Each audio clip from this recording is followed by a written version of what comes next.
Welcome to my channel. Today we'll start trigonometry and bearings. In my last video I have solved first three trigonometric identities of question number 1.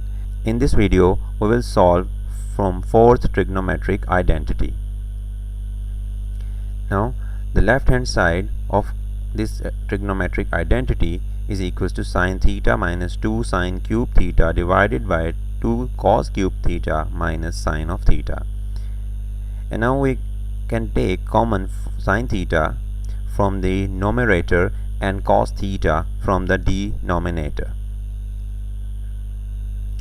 As we know that sine square theta plus cos square theta is equals to 1. From this Pythagorean trigonometric identity we will get the value of sine square theta. So sine square theta is equals to 1 minus cos square theta. By putting the value of sine square theta in our expression, we will get this expression. So by solving this expression, we will get the same factor above and same factor below. 2 cos square theta minus 1, 2 cos square theta minus 1. Both of these factors will be cancelled with each other, and the remaining is the sine theta divided by the cos theta, which is equals to the tan theta, and which is the right hand side of this equation. So this trigonometric identity is proved. Moving on to the next question, the fifth trigonometric identity, under root secant square theta plus cosecant square theta should be equals to tan theta plus cot theta. We will solve this trigonometric identity in two steps. First we will solve left hand side and then we will solve the right hand side. Both of the side will equal to some other trigonometric identity. So in that way we are going to prove this question. Now let's start it. Left hand side is equals to secant square theta plus cosecant square theta under root, and we also know that from the reciprocal trigonometric identity that cosecant theta is equals to 1 over sine theta. And we also know that secant theta is equals to 1 over cos theta. Putting the value of cosecant theta and secant theta into our equation, and we will get this thing.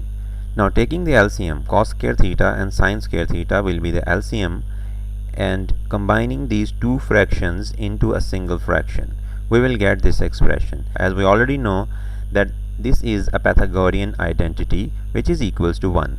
Putting the value of sine square theta plus cos square theta, we will get 1 over sine square theta and cos square theta. So as we know that 1 over cos square theta and 1 over sine square theta is a reciprocal of cosecant and secant theta. Now putting the value in that equation, we will get secant square theta into cosecant square theta under root, and under root will cancel the square power, and we will get secant theta into cosecant theta. This is half of that question. The left hand side is equals to secant theta multiplied by cosecant theta. Now we will solve the right hand side of this equation. Now take the right hand side of question number 5 again, and now you know that tan theta is equals to sine theta divided by cos theta, and similarly the cos theta is equals to cos theta divided by sine theta. Putting the value of both of these expression into the equation, and we will get this, and after taking LCM, which is cos theta and sine theta, we will get another expression. So here in the numerator you will find sine square theta plus cos square theta, and you know this is a Pythagorean identity which is equals to 1. So 1 over cos theta and 1 over sine theta is equals to secant theta into cosecant theta. As you remember that the left hand side is equals to secant theta into cosecant theta, the right hand side will also equals to secant theta into cosecant theta. So in that way we can say that the left hand side equals to the right hand side of this equation. So hence this trigonometric identity is proved and true. Now moving on to the next trigonometric identity, 1 minus secant theta minus the tan theta. So taking the left hand side again, and now we will multiply and divide by changing the sign of secant theta plus tan theta. Why we are doing this? Because we need secant theta square minus tan theta square in the denominator. So we will get secant square theta minus tan square theta.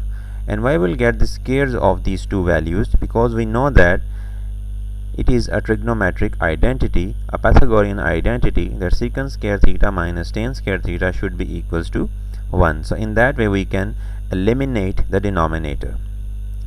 So putting the value of this trigonometric identity here, we will get secant theta minus tan theta. The left hand side is equals to the right hand side. So this trigonometric identity is proved here. Now moving on to the next trigonometric identity, the left hand side is equals to sine square theta and cos raised to the power 4 theta. As you can see on the right hand side, there is sine raised to the power 4 theta and cos square theta. So we will convert this sine square theta into cos square theta and cos raised to the power 4 theta to sine 4 theta. So before starting this, let's see what kind of trigonometric identity we are required to solve this. So sine square theta plus cos square theta is equals to 1, as you already know this, and you know that sine square theta should be equals to 1 minus cos square theta, and cos square theta from this trigonometric identity is equals to 1 minus sine square theta. So we get the value of sine square theta and cos square theta. Now we will put the value of sine square theta here, 1 minus cos square theta, plus cos raised to the power 4 theta should be written as cos square theta raised to the power 2. So now we will put the value of cos square theta here, which is 1 minus sine square theta. So as you can see, 1 minus sine square theta is the two terms having minus sign in between and a whole square of these two values. This will be a formula of algebra, which could be a plus b square or a minus b whole square. So expand it. 1 minus cos square theta into 1 minus sine square theta, taken 1 as a and sine square theta as a b. So a square 1 square minus 2 times a into b, 1 into sine square theta, plus the square of the b value, which is sine square theta.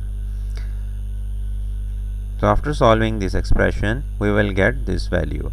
In this value, we are seeing that sine square theta, this value is not on the right hand side. So we have to eliminate the sine square theta from here. Now put the value of sine square theta in terms of 1 minus cos square theta.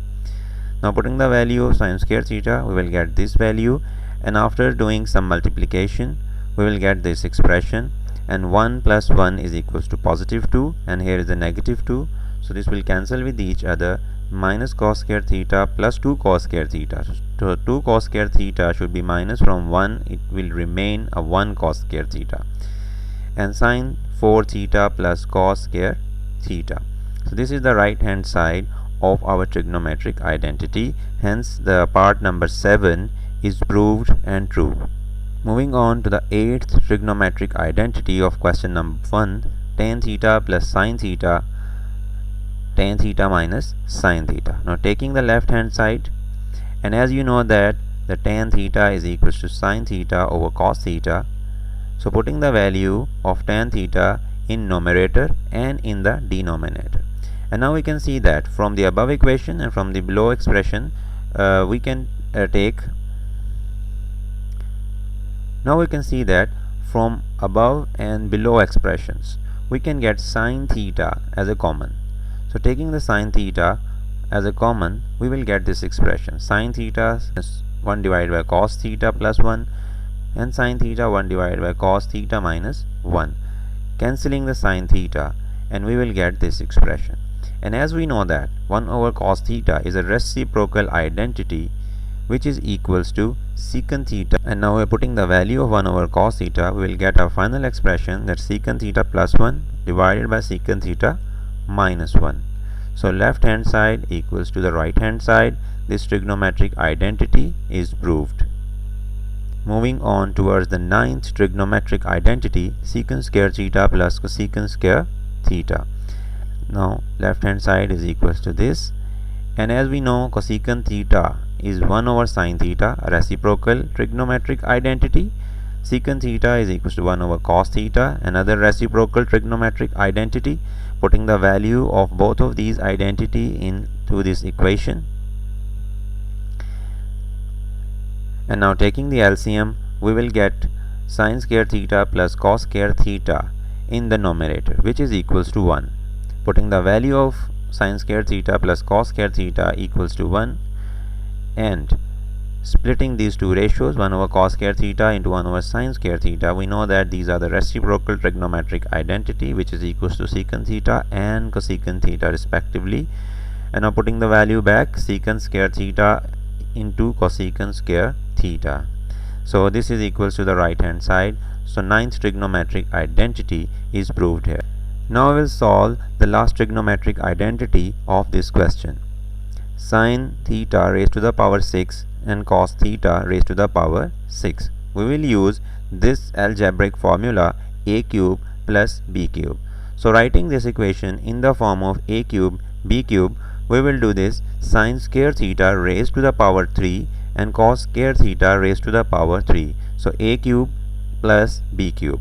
Now a is sin square theta and b is cos square theta. So a plus b, the sin square plus cos square, into a square sin square theta raised to the power 2 minus a into b, the product of a and b, which is sin square theta and cos square theta, plus the square of the b value, the b is equals to cos square theta, so cos square theta raised to the power 2. This formula is applied here. Now there is another formula which is we are familiar, that a plus b whole square. We are going to use that formula here to solve this trigonometric identity. Generally this formula is equals to a plus b square. A cube a square plus 2ab plus b square is equals to a plus b whole square. Here I need the value of sin square theta raised to the power 2 plus cos square theta raised to the power 2. So if I take 2ab on the other side of equation, I will get another formula which is equals to a square plus b square is equals to a plus b whole square minus 2 times a and b. And now I put the value of sin square theta cos square theta, which is equals to 1, and I rearrange this expression as sin square theta raised to the power 2 plus cos square theta raised to the power 2 will be solved with the help of this algebraic formula. So putting the value of this in with the help of this formula, we will get sin square theta plus cos square theta as a whole square minus 2 times ab, so 2 times sin square theta plus cos square theta, and this is the remaining factor minus sin square theta and cos square theta. Now solving this expression further, and we will get this value. Here I put the value of sin square theta and cos square theta, which is equals to 1, and minus 2 sin square theta cos square theta combined with minus sin square theta cos square theta, and it will become 3 sin square theta and cos square theta. So in this way, this is the right hand side of this trigonometric identity, and hence this trigonometric identity is proved and true. So that's all about question number 1. In my next video I will start the question number 2. If you understand these questions, like my video, share my video with your friends. Thank you very much.